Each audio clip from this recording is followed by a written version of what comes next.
সালাম আলাইকুম। আমি সেলিম, প্রতিষ্ঠাতা পরিচালক, অ্যাকাউন্টিং পার্লামেন্ট কোচিং। তো আজকে তিনটা গুরুত্বপূর্ণ বিষয় এখানে রাখছি। যে জের জের অর্থ কি? ব্যালেন্স বা জমা। আমি জমা দিছি বা আমার কাছে আছে, এটাকে কি বলে? জের বলে। কি বলে? জের। এখন এই জের অর্থ কি? জমা বা ব্যালেন্স বা উদ্বৃত্ত। জের অর্থ কি? জমা, ব্যালেন্স বা উদ্বৃত্ত। এখন এই তিনটা কিন্তু কি একই শব্দ বুঝাইতেছে, বাট তোমাদের মাথায় একটু ধরতে বা ক্যাচ করতে সমস্যা হয়।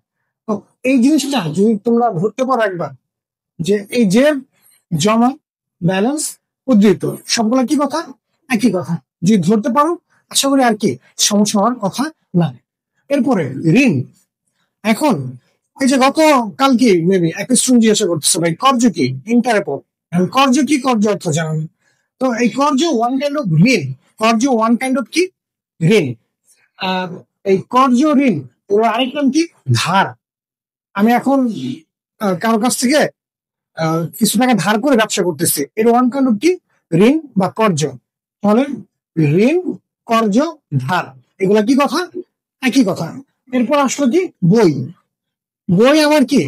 স্থায়ী সম্পদ। বই আমার কি? স্থায়ী সম্পদ। বই কিনে কখনো কেউ কি দেউলিয়া হয় না।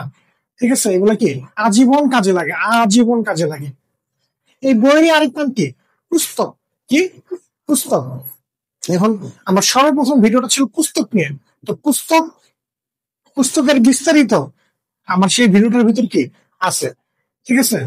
আচ্ছা, পুস্তকের সাথে যদি ঋণ বলা দেয়, পুস্তক ঋণ, তাহলে কিন্তু সেটা কি? দেনাদারকে বোঝায়। কি বোঝায়? দেনাদার। আচ্ছা, বাট এখানে শুধু পুস্তক। শুধু পুস্তক বলতে কি বোঝায়? বইটা কি বোঝায়? আর বই, পুস্তক আর গ্রন্থ। বই, পুস্তক, গ্রন্থ, এই তিনটা কি কথা? একই কথা। আশা করি এখানে যে ঋণ আর বই, এই তিনটা টপিকের সমর্থক শব্দগুলো তোমরা বুঝতে পারছো।